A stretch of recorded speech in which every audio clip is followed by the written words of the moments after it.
Okay, अस्सलाम वालेकुम dear students. खैर खैरियत से हो क्या? उम्मीद है इंशाल्लाह। तो अब हमारा टॉपिक हम स्टार्ट करेंगे rules of debit and credit. Aahista Aahista अब हम स्टार्ट करेंगे हमारा अकाउंटिंग साइकिल। हम जनरल स्टार्ट करेंगे, जनरल से लेजर, लेजर से trial balance, income statement, owners equity statement, balance sheet. अब हमारा इंशाल्लाह कोर्स स्टार्ट हो गया।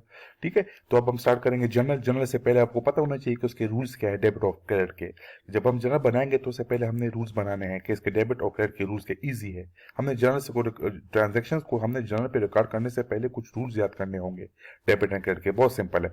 फर्स्ट क्या है, जब जब भी एसेट्स हो, एक्सपेंसेस हो, मैंने आपको पहले ही बताया था, और एसेट्स, एक्सपेंसेस और ड्राइंग्स, याद रख, इसमें नहीं लिखा लेकिन मैं आपको बता रहा हूं, इसमें ड्राइंग्स नहीं है। एसेट्स है और एक्सपेंसेस है और ड्राइंग्स है।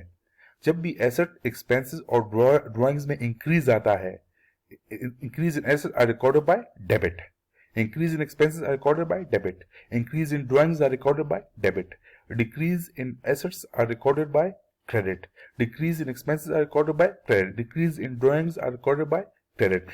assets, expenses और drawings का एक ही रूल है डेबिट एंड क्रेडिट का। सिमिलरली लाइबिलिटीज, रेवेन्यू और कैपिटल का फिर अलग रूल है, उनका उल्टा है। एसेट, एक्सपेंसेस, ड्राइंग्स का उल्टा है लाइबिलिटीज, रेवेन्यू, कैपिटल। जब भी लाइबिलिटीज में इंक्रीज आता है, जब भी लाइबिलिटी इंक्रीज का मतलब हम जब भी नोट पेबल किसी से लेते हैं, लोन लेते हैं, तो हमारा नोट पेबल इंक्रीज हो गया, स्टार्ट हो गया। हम जब किसी लोन लेते हैं, शायद वो अकाउंट पेबल हो, तो हमारा अकाउंट पेबल इंक्रीज हो गया।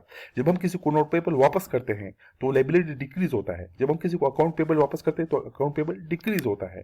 तो increase in liability is recorded by credit. जब भी लाइबिलिटी में इंक्रीज आता है उसको हम क्रेडिट में लिखेंगे। जब भी लाइबिलिटी में decrease in liability is recorded by debit. Similarly increase in revenue is recorded by credit और decrease in revenue is recorded by debit. Similarly increase in capital is recorded by credit, इधर नहीं लिखा लेकिन missing है ये, लेकिन आप याद रखिए। और decrease in capital is recorded by debit. जो लाइबिलिटीज है, रेवेन्यू है, कैपिटल है, सेम फार्मूला है। और जो एसेट्स है, एक्सपेंसेस है और ड्राइंग्स है, उसका भी सेम फार्मूला है। ठीक है, ये rules of debit and credit है। जब भी एसेट में इंक्रीज आता है उसको हम डेबिट में लिखते हैं। फर्स्ट ऑफ ऑल याद रखिए, इंक्रीज का मतलब ये, जब हम लैंड लेते हैं बिजनेस के लिए, तो हमने लैंड परचेज किया बिजनेस के लिए, लैंड इंक्रीज हो गया, तो हम जनरल में उसको डेबिट पे लेंगे कि लैंड की कीमत लगाकर डेबिट में लिखेंगे। हम बिल्डिंग ले लेते हैं तो बिजनेस के लिए, तो हम इसको इंक्रीज में कर देंगे। जब हम लैंड बेचते हैं तो बिजनेस से चला जाता है वो, तो उसको हम क्रेडिट में लिखेंगे, डिक्रीज में आ गया। जब हम बिल्डिंग बेचते हैं तो डिक्रीज में आएगा। सिमिलरली एक्सपेंसेस भी है और ड्राइंग्स का सेम फार्मूला है। और फिर लाइबिलिटीज, रेवेन्यू और कैपिटल का सेम। मैंने आपको ये बहुत दफा बताया है, प्लीज आप इसको बस, इतना काफी है, मैं बार बार नहीं बता सकता आपको, ठीक है ना। तो आपको पता होना चाहिए कि जो rules of debit and credit क्या है वो। एसेट्स के क्या रूल्स ऑफ डेबिट क्रेडिट है, एक्सपेंसेस के क्या है, ड्राइंग्स के क्या है, लाइबिलिटीज क्या है, उसके क्या rules of debit and credit है, रेवेन्यू के क्या rules of debit and credit है, और कैपिटल के क्या rules of debit and credit है। ठीक है ना, बार बार मैं आपको इसको, आप इधर भी लिखा भी है, बस इतना में आप इधर से देखें।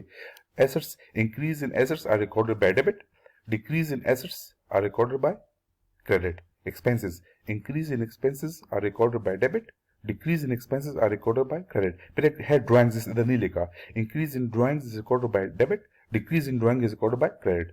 लाइबिलिटी उसका उल्टा हो गया अब तीनों के। लाइबिलिटीज का increase in liability is recorded by credit, decrease in liability is recorded by debit, increase in revenue is recorded bye credit, decrease in revenue is recorded by debit, increase in capital is recorded by credit, decrease in capital is recorded by debit. ये इधर missing है, please याद रखें। ठीक है ना बेटे, okay, thank you.